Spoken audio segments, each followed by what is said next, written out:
दोस्तों बहुत बहुत स्वागत करता हूं आप सभी का। आज मीडिया में एक ऐसी खबर आई, अखबारों में एक ऐसी सुर्खी आई जिसे पढ़कर मायावती जी खुश हो गई। ना सिर्फ वो खुश हो गई बल्कि उन्होंने योगी सरकार, यूपी सरकार का धन्यवाद भी दिया है। वहीं इसी मुद्दे पर चंद्रशेखर आज़ाद ने भी एक बड़ा ऐलान किया है। तो सबसे पहले आपको बताते हैं कि पूरा मामला है क्या। तो एक ही खबर को लेकर इस समय घमासान मचा हुआ है। मायावती जी के समर्थक कह रहे हैं कि मायावती जी ने ये काम करा दिया। चंद्रशेखर आज़ाद के समर्थक कह रहे हैं कि चंद्रशेखर आज़ाद ने ऐसा नहीं किया होता तो ये मांग पूरी नहीं होती। तो सबसे पहले दोस्तों आपको मुद्दा हम बता देते हैं। मुद्दा देखिए क्या है कि कानपुर में एक पार्क है, गौतम बुद्ध पार्क। गौतम बुद्ध पार्क का नामकरण किया जा रहा है। योगी सरकार ने इसका नाम बदलने को लेकर एक मंजूरी दी थी और ये मंजूरी हो भी गई थी। इस पार्क का नाम बदलकर शिवालिक पार्क रखने की योजना बनाई गई।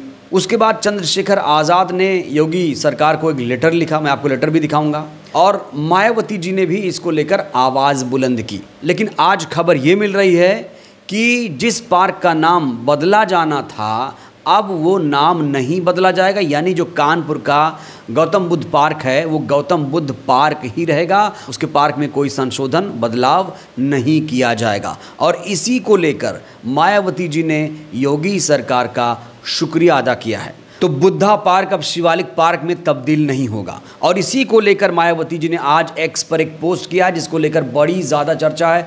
सोशल मीडिया में भी घमासान मचा हुआ है। मायावती जी ने लिखा है कि कानपुर के प्रसिद्ध बुद्धा पार्क में शिवालिक पार्क बनाने का ये अति विवादित प्रस्ताव रद्द किए जाने की आज मीडिया में खबर छपी है, जिसका स्वागत है। यूपी सरकार को इसके लिए धन्यवाद भी।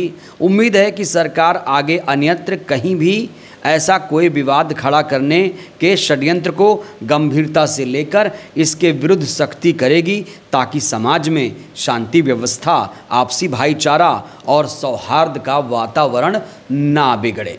तो मायावती जी ने जैसे ही ये ट्वीट किया, लोगों ने कहा कि मायावती जी ने जो ट्वीट किया था पहले, इसीलिए योगी सरकार ने ये प्रस्ताव रद्द कर दिया है। मायावती जी अगर आवाज़ नहीं उठाती तो फिर योगी सरकार इस पार्क का नाम बदल ही देती।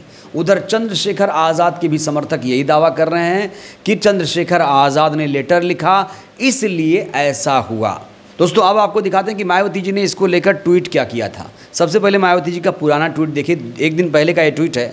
लिखा है, भारत के संविधान के अनुसार भारत एक धर्मनिरपेक्ष देश है जहां पर विभिन्न धर्मों एवं जातियों के लोग रहते हैं तथा हर धर्म के लोगों के अपने अपने पूजा स्थल हैं, जिसके तहत ही कानपुर नगर में बुद्ध पार्क स्थित है, जो ये बौद्ध धर्म और अंबेडकर अनुयायियों की आस्था का केंद्र है। लेकिन प्राप्त जानकारी के अनुसार सरकार द्वारा इस बुद्ध पार्क में जो दूसरे धर्म के पूजा स्थल का निर्माण प्रस्तावित है, ये कतई भी उचित नहीं है।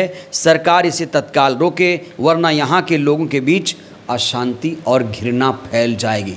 ये तीखा ट्वीट बीएसपी सुप्रीमो ने किया था। यही तीखा ट्वीट कहा जा रहा है। योगी सरकार बर्दाश्त नहीं कर पाई और योगी सरकार ने अपना जो फैसला था वो पलट दिया। और इसीलिए बहन जी को इसका श्रेय लोग दे रहे हैं कि भैया बहन जी अगर आवाज़ नहीं उठाती तो बुद्धा पार्क का नाम अब तक शिवालिक पार्क हो गया होता। वहीं इन सब के बीच चंद्रशेखर आज़ाद का भी लेटर बहुत ज़्यादा वायरल है। चंद्रशेखर आज़ाद ने इसको लेकर एक पत्र लिखा था योगी सरकार को, जिसमें उन्होंने तीन बड़ी डिमांड की थी। चंद्रशेखर आज़ाद का लेटर कुछ इस तरह था कि आपको अवगत कराना चाहते हैं कि नगर निगम कानपुर द्वारा बुद्धा पार्क को 15 करोड़ की लागत से शिवालिक पार्क में परिवर्तित करने की योजना को स्वीकृति दी गई।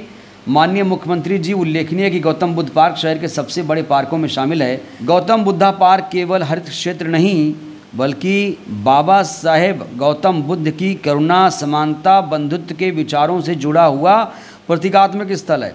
इसे किसी विशेष धर्म संप्रदाय के स्वरूप में परिवर्तित करना बहुजन समाज की भावनाओं को आहत करेगा। संविधान की भावना भी यही है कि सार्वजनिक स्थल किसी विशेष धार्मिक रूप में परिवर्तित ना किया जाए। हम सब धार्मिक स्वतंत्रता का सम्मान करते हैं, किंतु ये आवश्यक है कि गौतम बुद्ध पार्क का मूल स्वरूप सुरक्षित किया जाए और नई परियोजनाएं करनी हो तो किसी अन्य भूभाग पर विकसित की जाएं। इस लेटर में चंद्रशेखर आज़ाद ने 3 डिमांड भी रखी थी। पहली डिमांड थी कि पार्क को शिवालिक पार्क में परिवर्तित करने पर तत्काल रोक लगाई जाए। दूसरी डिमांड ये थी कि इसे बुद्ध अंबेडकर सांस्कृतिक पार्क के रूप में विकसित किया जाए। तीसरी डिमांड ये थी कि शिवालिक पार्क विकसित करना है तो इसके लिए किसी अन्य स्थान का चयन किया जाए। तो ये जो मुद्दा आपको बता दें, ये सच है कि इस मुद्दे पर सबसे मुखर तरीके से इन 2 नेताओं ने आवाज़ बुलंद की थी। चंद्रशेखर आज़ाद ने सबसे पहले एक लेटर लिखा था, उसके बाद मायावती जी ने इस मुद्दे को ज़ोर शोर तरीके से सोशल मीडिया पर उठाया और यूपी सरकार को आगाह किया कि अगर ऐसा हुआ तो इसके परिणाम बुरे होंगे। तो एक तरफ बहन जी को इसका श्रेय दिया जा रहा है, दूसरी तरफ चंद्रशेखर आज़ाद को भी श्रेय दिया जा रहा है। बहुजन समाज को इसमें लड़ने की बजाय खुश इस बात को लेकर होना चाहिए कि हमारा मामला सुलझ गया, बस इतनी सी बात थी। लेकिन यहाँ पर जिस तरीके से लड़ाई लड़ी जा रही है, उस कहीं ना कहीं बहुजन समाज को कमज़ोर करेगा। बहुजन समाज अगर छोटी छोटी बातों पर लड़ाई करेगा कि बहन जी को श्रेय दीजिए, चंद्रशेखर को श्रेय दीजिए, नहीं चंद्रशेखर ने पहले उठाया था तो चंद्रशेखर को जाना चाहिए, भाई इसमें मत उलझिए आप लोग। वैसे ही बहुजन समाज को लगातार कमज़ोर किया जा रहा है।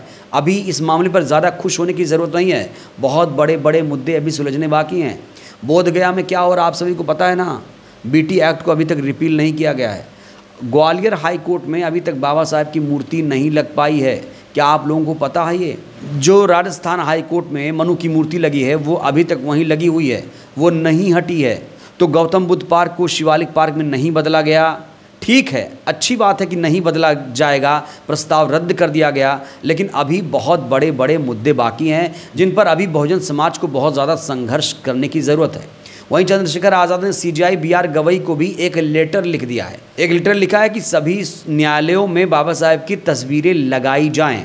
अब BR गवई साहब को जानते हैं आप लोग कि भैया वो अम्बेडकरवादी कहते हैं खुद को, वो पहले बहुत CJI हैं, तो उनसे इस समय बहुजन समाज को बड़ी ज़्यादा उम्मीदें हैं। लोग कह रहे हैं BR गवई साहब को इन तमाम मामलों पर स्वतः संज्ञान लेकर मामले को रफा दफा करना चाहिए। अब बड़ा सवाल ये है, क्या BR गवई साहब इन तमाम मामलों पर संज्ञान लेंगे?